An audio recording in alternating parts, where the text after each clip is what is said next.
When you feel lost या फिर आप में कॉन्फिडेंस का मसला, लो सेल्फ एस्टीम का मसला हो रहा होता है, तो कुछ ऐसी टेक्निक्स मार्केट के अंदर मौजूद हैं जिनको इस्तेमाल करके, जिनको आप लर्न करके अपनी ज़िंदगी के अंदर बेहतरी कर सकते हैं। उसमें से एक है न्यूरो लिंग्विस्टिक प्रोग्रामिंग। हम इसकी बात करेंगे। इसके ऊपर मुख्तलिफ माहिरीन नफ्सियात और मुहक्किकीन जो हैं उन्होंने तहकीक की है और 1970 से तकरीबन मुज़म्मिल इसके ऊपर ये तरीका मुतारिफ हुआ था और इसके अंदर ये बताया गया कि इंसान अपनी ज़बान के ज़रिए, यानी कि जो वर्ड्स इस्तेमाल कर रहा है, अपने थॉट प्रोसेस के ज़रिए अपने अंदर तब्दीली ला सकता है। वो तब्दीली किस तरह से आ सकती हैं, कौन कौन सी टेक्निक्स हो सकती हैं? कुछ जो मुझे पता है कि आप गोल सेट करते हैं या फिर आप विजुअलाइजेशन करते हैं, जिसकी वजह से आपकी परफॉर्मेंस भी बेहतर होती है एंड देन कम्युनिकेशन भी बेहतर हो सकती है। लेकिन एग्जैक्टली कैसे होगा ये हमें नहीं पता, तो इसके लिए हम अपने एक्सपर्ट की तरफ चलते हैं। हमारे साथ कौन मौजूद है मुज़म्मिल? हमारे साथ जो मौजूद है उनका नाम आप बताएंगे, लेकिन पहले मैं आपसे एक चीज़ पूछना चाहता हूँ, क्या आपको इशू होता है अपने आप को एक्सप्रेस करने में?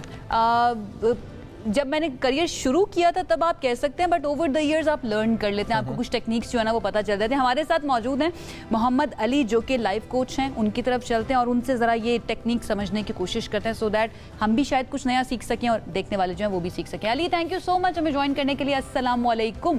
NLP क्या है, ज़रा बताइए हमें। वालेकुम सलाम व रहमतुल्लाहि व बरकातहू। बेसिकली अभी आपने मुज़म्मिल से एक सवाल पूछा, राइट? अब ये सवाल जब आपने पूछा, इस सवाल के पीछे आपके माइंड में एक प्रोग्राम चल रहा था, जिस प्रोग्राम के जरिए आपकी इंटरनल लैंग्वेज ये थी कि मैं मुज़म्मिल से कहूंगी कि इनका नाम माइंड इंजीनियर अली है या मोहम्मद अली है।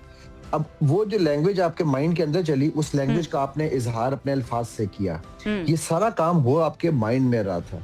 नाउ अगर ये अल्फाज या ये जो अंदाज था, इससे आपकी किसी परफॉर्मेंस पे फर्क पड़ रहा होता, तो इसको चेंज करने की एबिलिटी किसके पास है?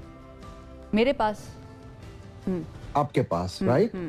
इस वो जो चेंज करने की एबिलिटी है, अगर ये आपको एम्पावर कर रहा है, इसने आपको स्ट्रेंथ दी है, तो फिर तो आप इसको चेंज नहीं करना चाहेंगे। लेकिन अगर आपको ये लिमिटिंग बिलीफ में डाल रहा है, आपको ये पावर आपकी कम कर रहा है, तो फिर आप इसको चेंज करने के लिए अपने आप को करेंगे। हमारी प्रॉब्लम ये है कि हमें यही नहीं पता कि हमें change has to happen from with in.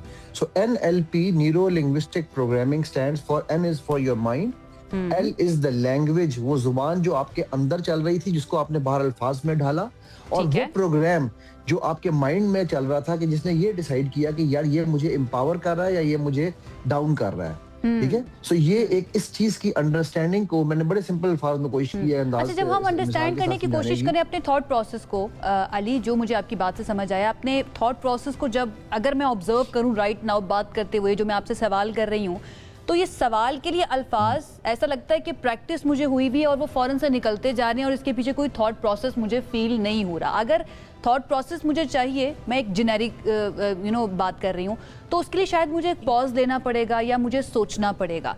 तो क्या हमने अपने माइंड को बिल्ड ऐसे कर लिया है, ट्रेन ऐसे कर लिया कि हमें लगता है कि हम सोच नहीं रहे हैं, सिर्फ एक ही प्रोसेस हो रहा है, एंड दैट इज स्पीकिंग? क्या ऐसे ही है? आपका नाम क्या है? मेरा नाम आयशा है। ये बगैर सोचे समझे आपके मुंह से निकला है, ठीक हो गया? इसके अलावा आपके मुंह से निकलने वाला एक लफ्ज, उस जो भी आपने, बेशक आपने अस्सलाम वालेकुम भी कहा है ना, ठीक है, बेशक आपने ये कहा कि जी मैं आज हम इस पे बात करने जा रहे हैं, ये एक लफ्ज जो आपके मुंह से निकल रहा है, इसके पीछे 15 से 17 अवामिल काम कर रहे हैं, उसके बाद ये लफ्ज मुंह से बाहर आता है। तो ये जो हम सोचते हैं ना कि यार ये मैंने बगैर सोचे बोल दिया, वो ऐसा नहीं है। कुछ लोग होंगे जो आपसे कह रहे होंगे कि ओ यार तुम्हारी तो जो है ना आज हेयर स्टाइल अच्छा नहीं लग रहा, हा, नहीं मैं मजाक कर रहा था। वो मजाक नहीं कर रहे होते, वो एक्चुअली उनको उनके अंदर की ये आवाज होती है कि या वो जल रहे हैं या उनको हेयर स्टाइल अच्छा नहीं लग रहा। ठीक है? सो ये एक लफ्ज, आपके पास्ट एक्सपीरियंसेस हैं, आपकी परसेप्शंस हैं, आपके जो है बिलीव्स हैं, आपके एटीट्यूड्स हैं, आपके आसपास की एनवायरनमेंट है, इन सब की बेस पे आपके अंदर जो चीज बन चुकी होती है, वो आपका, जिसको हम लाशऊर कहते हैं उर्फे आम में, वो आपकी न्यूरोस हैं।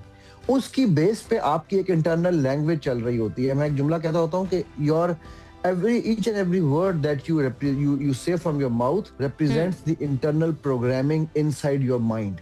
Now बिल्कुल आपको बज़ाहिर ऐसे ही लग रहा होगा कि यार मैं तो बोलती जा रही हूँ, ये तो मेरी रूटीन का काम है, लेकिन वो एक लफ्ज बोलने पे भी आपके पीछे इतने सारे अवामिल चल रहे हैं, उन अवामिल को अच्छा, समझना। एक बात जो है ना वो बड़ी इंपॉर्टेंट आपने यहाँ पे मेंशन की है कि 16 से 17 जो है वो मुख्तलिफ प्रोसेसेस होते हैं किसी भी बात के पीछे, तो आर्टिकुलेट होने में हेल्प करता है या स्पेसिफिकली किसी प्रॉब्लम के शिकार लोग जो हैं उनको इस चीज़ की ज़रूरत होती है? ये जो प्रोग्रामिंग है, ये जो प्रैक्टिस है, इसका कोई तरीका बताएं कि आम आदमी भी किस तरह से अपनी ज़िंदगी में एक बेहतर आर्टिकुलेट पर्सन बन सकता है किसी प्रैक्टिस के थ्रू?